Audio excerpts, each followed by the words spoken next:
네, 박근혜 대통령이 광복절 특사를 예고하면서 그 대상과 범위에 관심이 주목되고 있습니다. 한편 오늘 오전 새누리당 새 원내대표가 선출된 가운데 박근혜 대통령과 새누리당 김무성 대표를 비롯한 당 지도부가 오는 모레 청와대에서 회동을 갖습니다. 관련 내용을 두 분과 함께 짚어보겠습니다. 이양수 정치평론가, 박창환 장한대 교수 나오셨습니다. 어서 오십시오. 네, 안녕하세요. 우리 박근혜 대통령이 이 사면에 대해서는 엄격한 분으로 알려져 왔는데 입장이 조금 바뀐 것 같아요. 이게 이제 뭐 경제적 배경이 있을 수도 있고 정치적 배경이 있을 수도 있고 이런 이제 분석이 이어지고 있는데 저희가 정치적 배경을 좀 짚어본다면 어떤 이유에서 그런 걸까요? 그 박근혜 대통령 그 워딩에서 사면이라는 말이 나온다는 것은 사실 뭐 깜짝 놀랄 만한 일이죠. 예. 사실 그 얼마 전에 성완종 회장 사건이 벌어졌을 때 사면 제도의 개선을 좀 그 대책을 주문했을 정도로 예. 사면에 대해서는 굉장히 엄격한 생각을 가지고 있었고요. 과거 노무현 정부나 그 이명박 정부 때 몇몇 명 이상이 이렇게 사면이 됐었는데 예. 사실 현 정권 들어와서는 딱 한 차례 한 5천여 명 정도밖에 안 됐지 않습니까? 예. 그런 데에서 사면이라는 게 상당히 아마 있기 어렵겠다. 특히나 경제인이라든지 뭐 고위 정치인들, 관료들 이런 분들에 대한 것은 형평성 때문에 아마 사면 얘기는 나오지 않을 것이다라고 생각을 했는데 예. 이번에 사면 얘기를 직접 하셨고 많은 그 지금 언론이라든지 이것을 받아들이는 계층에서는 대폭적인 사면이 될 가능성이 높다. 네. 특히 경제인들이 좀 많이 되지 않겠냐 이런 생각을 하는 것 같습니다. 이유는 뭐냐면 현재 그 박근혜 대통령이 가장 중요시하는 게 창조경제 활성화입니다. 창조경제 활성화를 통해서 일자리 창출을 하고 싶어 하는데 그래서 창조경제 혁신센터에 가보면 많은 기업들이 참여를 하고 있습니다. 그래서 지금 경제 성장률도 최초에 우리 연초에 발표했던 것보다 지금 계속적으로 낮은 전망치들을 계속해서 내리고 있거든요. 그래서 내리고 있어서 이런 것들을 극복하려면 아무래도 대기업들의 큰 투자가 필요하지 않느냐. 그 투자가 고용을 창출하는 선순환 구조를 마련해야 된다. 이런 요구들이 있는데 그것에 박근혜 대통령께서 관심을 두고 경제인 사면을 좀 생각하는 거 아니냐 이런 생각이 들고요. 두 번째로는 지금 전반기가 끝나고 후반기가 시작됐습니다. 후반기 초에 그동안 좀 이반된 민심을 좀 추스리기 위해서 민생사범 그런 분들에 대한 사면을 좀 검토하는 게 있는 게 아닌가 이렇게 두 가지 측면으로 집약해 볼 수 있을 것 같습니다. 네, 박창환 교수께서는 어떻게 보십니까? 입장을 바꾼 정치적 배경이 있다면 어떤 게 있을까요? 사실 자신의 입장을 대통령이 바꾼다라는 게 쉬운 일이 아닙니다. 그럼에도 불구하고 굳이 사면 얘기를 왜 꺼냈을까? 물론 뭐 경제적인 이유도 있겠습니다만은 저는 분위기 전환용이라고 봐요.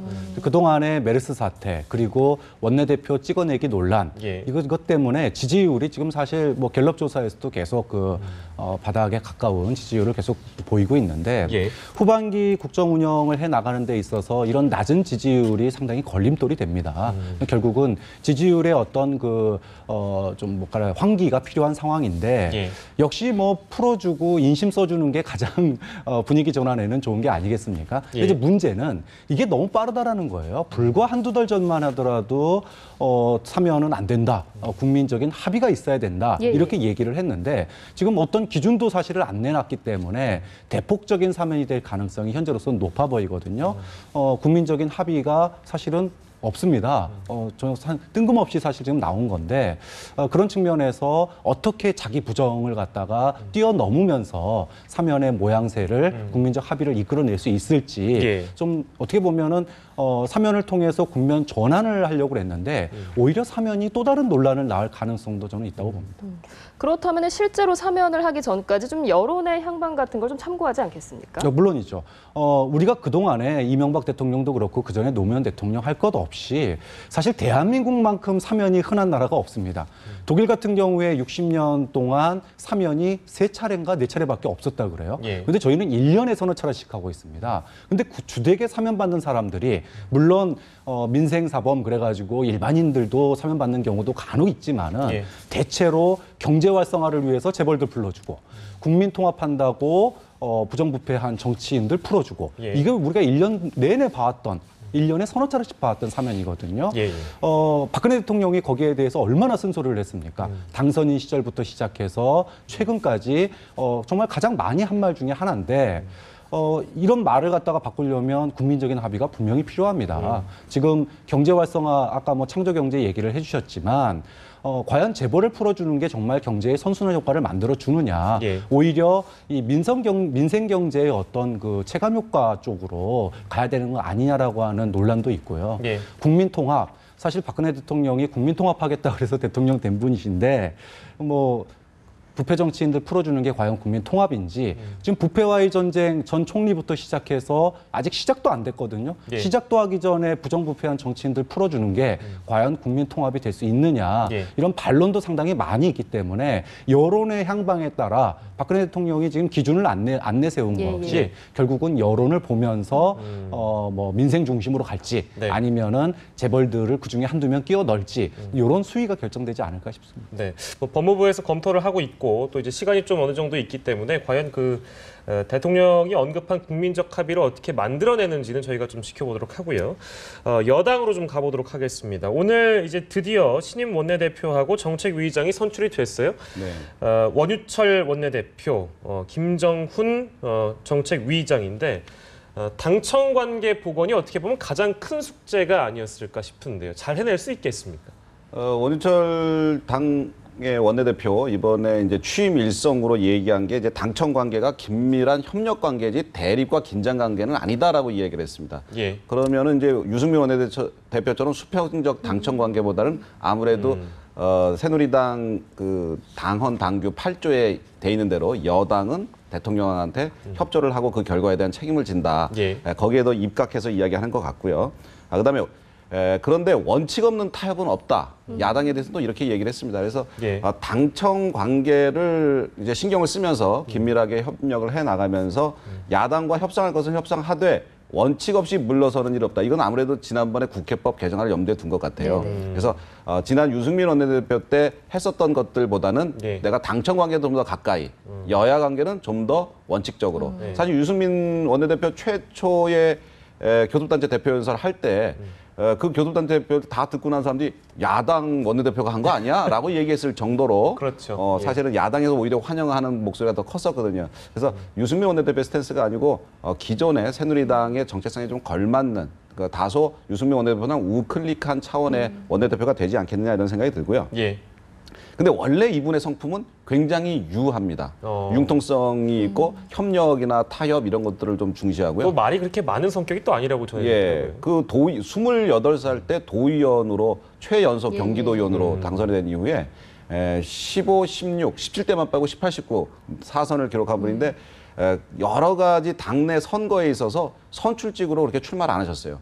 출마를 예고했다가 이제 다른 분들이 와서 좀 이렇게 이야기하면은 양보하고 예. 양보의 미덕, 좀 타협과 협력의 그런 정치, 소통의 정치를 좀 하시는 그런 분인데 네. 온화하고 넉넉하고 좀 그런 분인데 오늘 일성은 굉장히 단호한 어조였고 원칙 없는 타협은 얘기했습니다. 그래서 네. 앞으로 물론 원내대표가 이 일을 다 하는 건 아닙니다. 그래서 사실 원내대표 밑에 원내수석 부대표가 사실은 굉장히 중요하죠. 네네. 사실 여당과의 협상, 그다음에 당정과의 협상은 원내수석 부대표가 사실은 90% 정도 하고 예. 그 나머지 조율 안 되는 10%를 원내대표가 어려운 부분을 결정하는 거거든요. 예. 그래서 원내수석 부대표도 상당히 중요하다. 그래서 이 원내대표, 원내수석부 두 분을 모두 놓고 바라보는 것이 이 원내대표단의 예. 전력이 되지 않겠나 이런 생각이 듭니다. 예. 또 하나 궁금한 게요. 원유철 원내대표가 유승민 전 원내대표 당시에는 이제 정책위의장이었으니까 뭐 이제 김무성 대표하고 뭐 전혀 교감이 없었다거나 그렇지는 않겠습니다만 자리가 좀 더 한 단계 업그레이드돼서 이제 원내대표란 말이에요. 그렇다면 김무성 당대표와의 어떤 화합은 어떨까? 이런 것도 좀 궁금하네요. 이번에 저는 2기 지도부죠. 김무성 2기 지도부가 출범하는 걸 보면서요. 야, 이게 청와대에서 그래도 여당과 또는 김무성 대표의 체면을 좀 많이 살려주려고 노력했구나. 좀 이런 생각이 들었어요. 예. 물론 강성은 아니지만 그래도 비박입니다. 원내대표도 그렇고 정책위 의장도 그렇고요. 네네. 물론 온유한 비박이죠. 예. 그래서 어느 정도 용인이 되는 비박인데 이거는 여당 체면 그리고 김무성 대표의 체면을 세워준 거 아니겠느냐. 지금 청와대에서 모레 회동하는 것도 예. 신임 정무수석이 국회를 방문해가지고 지금 하는 모양새를 취했지 않습니까? 네. 일단 청와대하고 이 지금 당청 간에는 일단은 뭐 훈풍은 부는 것 같아요. 그 안에서 지금 어떻게 그러면은 당 대표와 원내 대표가 이 소위 그 궁합을 맞춰가느냐 이게 중요할 텐데 예. 원유철 원내대표 같은 경우에는 뭐 정책위 의장을 하면서도 같이 이렇게 일을 했었기 때문에 예. 뭐 커다란 뭐 변화는 없을 것 같습니다. 그리고 지금 김무성 대표에게는 이번 당장 눈앞에는 추경 예산 처리가 있지만은 예. 궁극적으로는 내년 총선을 대비한 포석이거든요. 그렇기 때문에 지금 김무성 대표 같은 경우에 총선의 돌파 전략 중에 하나로 예. 오픈 프라이머리를 내세우고 있는데 이 오픈 프라이머리라고 하는 건 원칙으로 가면서 분란을 일으키지 않겠다라는 거거든요. 그렇게 본다면 지금의 그 소위 온유한 비박 지도부 예. 이런 비박 지도부가 분란은 좀 피해가는 좀 그런 측면에서 김무성 대표와 뭐 커다란 갈등이라기보다는 예. 좀 원만한 어떤 그 일처리를 하지 않을까 이렇게 좀 대체적으로 전망이 나오는 것 같아요. 네, 앞서 언급해 주신 내용 중에 오늘 2기 지도부가 출범하자마자 청와대와의 회동 날짜가 잡혔거든요. 16일입니다. 모레인데요. 이 날짜가 어떻게 보면은 당청 관계를 복원하는 그런 계기가 될 것이라고 보면 될까요? 그렇죠. 이제 그 청와대 내에도 이제 그 정무수석인 현기환 수석이 임명이 됐고요. 예, 예. 예. 그다음에 당 내에도 지금 신임 당자들이 되었기 때문에 이때 대통령이 불러서 당청 간의 어떤 관계 회복이라든지 앞으로 향후 진로, 향후 협조 이런 관계를 한다 그러면 상당히 앞으로 도움이 되겠죠. 예. 근데 지금 당청 간에 협조를 할 수밖에 없는 그런 상황입니다. 왜냐하면 내년 총선을 앞두고 있기 때문에요. 서로 지금 내년 총선을 앞두고 서로 당내 계파들이 힘겨루기를 하면 당내 내홍으로 비춰지고 예. 이것은 국민들한테 굉장히 안 좋게 보이거든요. 그래서 지금은 그리고 대통령의 협조 없이 과연 그 내년 총선을 칠 수 있을까 하는 것은 좀 아닙니다. 그렇다고 대통령이 선거운동을 한다는 것은 아니고 예. 대통령을 지지하는 사람들이 30%의 콘크리트 지지를 보이는 그 분들이 국민들이 계시기 때문에 그분들의 협조를 어떻게든 얻어내고 예. 당이 선거를 치르는 것이 아무래도 더 유리하거든요. 그래서 대통령과 협조가 잘 되는 당의 모양새를 갖춰가면서 예. 여러 가지 드라이브를 걸 것 같은데 좀 전에 오픈 프라이머리 말씀을 좀 하셨는데 예. 제가 보기엔 김무성 당대표의 소신인 것 같아요. 일각에서는 청와대가 공천에 개입하려고 하는 의지를 막아내기 위해서 오픈 프라이머리를 얘기하는 것이 아니냐라고 얘기하는 분들도 계신데 제가 보기에 사석에서도 이렇게 이야기를 하고 예. 어떤 이야기를 하시냐면 아주 똑똑한 사람들을 공천을 주는데 국회의원만 되면 다 바보가 된다. 다음 공천을 받기 위해서 소신과 실제 행동해야 될 바를 못하고 눈치만 본다 이런 얘기죠. 예. 과거에 DJ 정권 시절에 젊은 피 수혈이라는 걸 한 적이 있습니다. 그 젊은 피 수혈로 아주 유능한 젊은 국회의원들이 그때 새정치국민회의로 이제 영입이 됐죠. 예. 근데 그때 당시에 천정배 의원이 산업자원위원회 간사였는데 몸싸움이 벌어졌어요.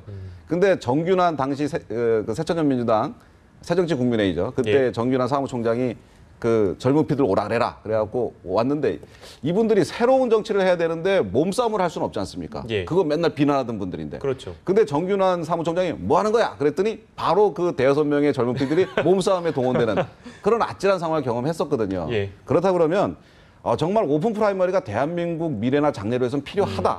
근데 과연 이것이 지금 할 때 여러 가지 법 개정이라든지 뭐 현실적으로 뭐 역선택이라 할지 그다음에 비용이 많이 든다 할지 그다음에 신인 등용이 좀 어렵다. 현역 그렇죠. 의원들 너무 유리하다. 이런 단점에도 불구하고 그런 걸 어떻게 보완하고 실행할지는 좀 그 차지하고라도 방향성은 잘 잡았다 이런 생각이 듭니다. 김무성 대표가 오픈 프라이머리를 주장하는 그 배경에 대해서 좀 짚어주셨는데요. 김무성 대표 이야기를 조금만 더 해보자면 오는 25일에 미국을 방문한다고 해서 일각에서는 이게 뭐 본격적인 대권 행보 아니냐 이런 분석도 나오더라고요. 어떻게 보십니까? 예. 우리나라 대선 후보들은 꼭 미국 한 번씩 갔다 옵니다. 갔다 오면은 이제 출마 선언도 하고 뭐 이런 예. 얘기인데요.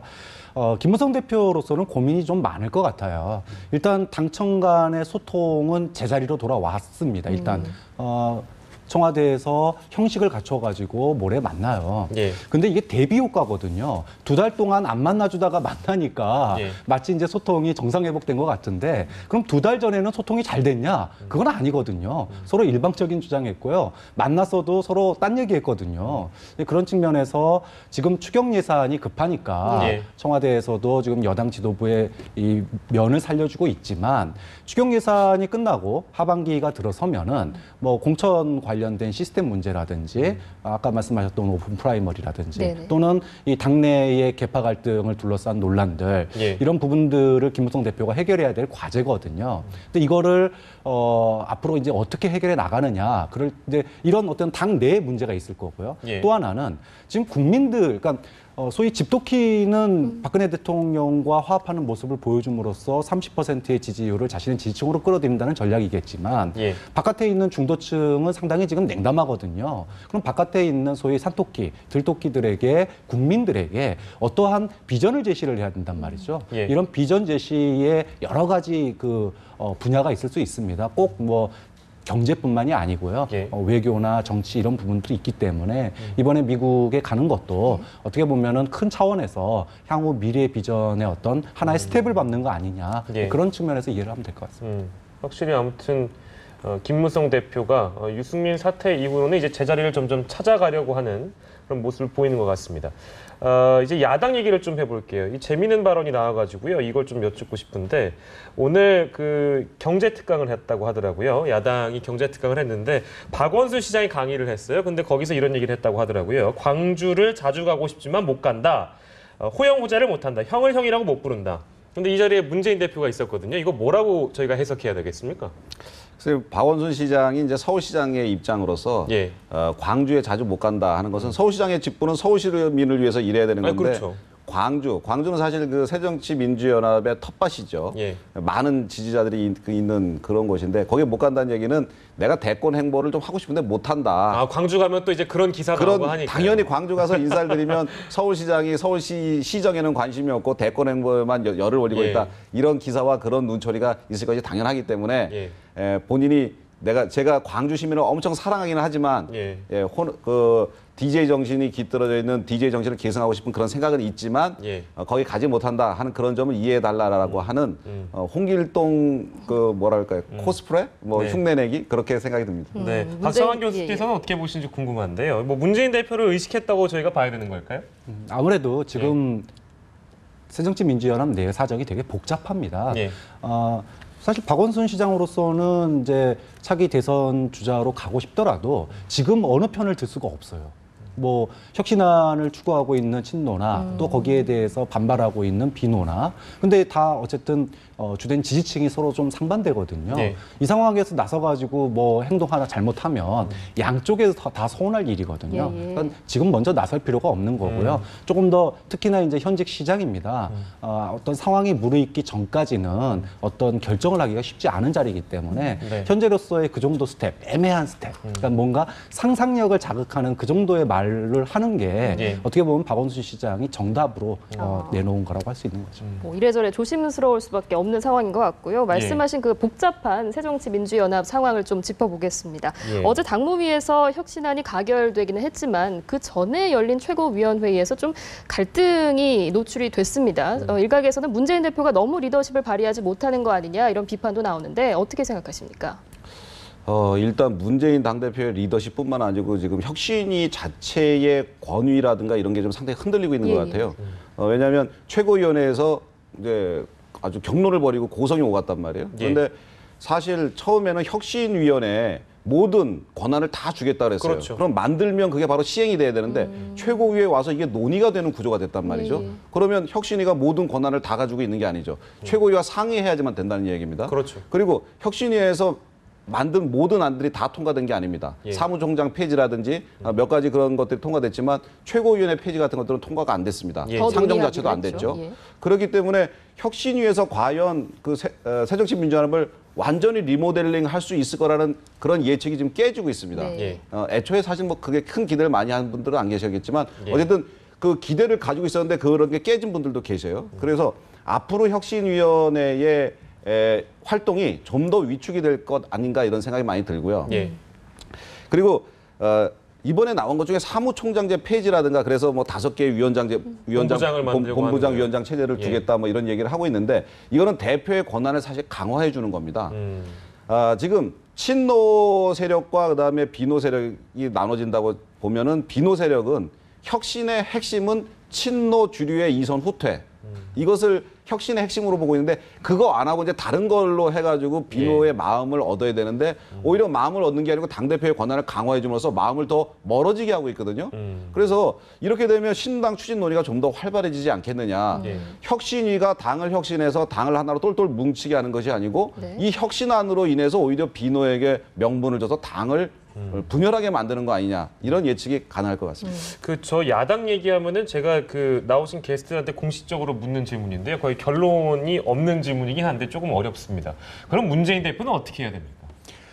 노컷뉴스 여론조사가 나왔죠. 그래서 야당이 지금 잘하고 있냐, 문재인 대표가 잘하고 있냐 이런 예. 질문이었습니다. 예. 근데 60%가 넘게 부정이에요. 잘 못하고 있다. 근데 특히 못하고 있다고 보는 측이 중도층에서 냉담한 반응을 보이고 있다는 겁니다. 지금 문재인 대표가 앞으로 총선과 대선을 치르기 위해서 두 가지를 해야 되죠. 하나는 집토끼를 잡기 위해서 화합을 해야 되고요. 그렇죠. 또 하나는 산토끼를 잡기 위해서 혁신을 해야 됩니다. 예. 근데 지금 두 마리 토끼 사이에서 안절부절하고 있어요. 어느 쪽도 못 잡고 있습니다.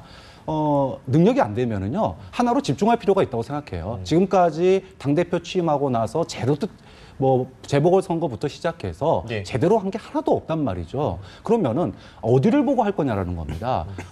저는 집토끼하고 산토끼 있다 그러면은 예. 혁신이라고 하는 지금 혁신위잖아요. 예. 여기서 지금 사무총장 폐지 여기서 지금 서론에서 헤매고 있거든요. 본론으로 빨리 넘어가야 됩니다. 본론은 혁신 공천이에요. 물갈이와 새로운 변화를 통해서 국민들에게 대안 정당이 자신임을 갖다가 보여줘야 되는데 예. 그러려면 과감한 선택이 필요한 거죠. 화합과 혁신 사이에서 눈치 보지 말고 논란이 있을 거 당연히 예상됐던 바입니다. 그렇다면은 화합으로 갈 거면 확실하게 화합으로 가고 예. 아니면은 혁신을 선택해가지고 누가 뭐라 그러든지 간에 빠른 속도로 변화의 모습을 보여줘야 된다. 그래서 지금 어느 한쪽에 양쪽 다 하려고 그러다가 진짜 아무것도 못 되는 게 지금 문재인 대표의 리더십이고 예. 거기에 대해서 다들 부정적이라는 거죠. 그렇다면은 이제는 선택할 시기가 왔다.